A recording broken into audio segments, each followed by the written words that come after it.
બહુ સરસ આ વાક્ય શબ્દ છે કે સત્ય હંમેશા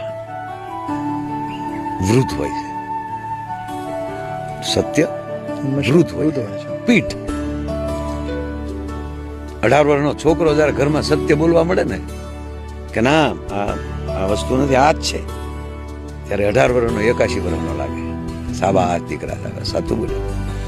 પ્રેમ હંમેશા યુવાન હોય છે. પ્રેમ સત્ય વૃદ્ધ હોય છે, હા. પ્રેમ યુવાન. હા, આ બાપુના જ વાક્યો છે, મારા નથી.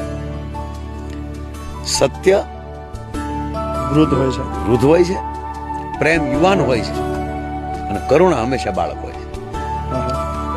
80 વર્ષનો બાળક વડીલમાં જયારે કરુણા આવી જાય ત્યારે બાળક ઘોડે રડી પડે, અને 85 વર્ષના દાદામાં જયારે બાળક પ્રત્યે પ્રેમ થાય એટલે યુવાન થઈ જાય, એને તેડી નવું એમાં યુવાની આવી જાય. અને સત્ય છે એ પીઠતા દેખાડે છે.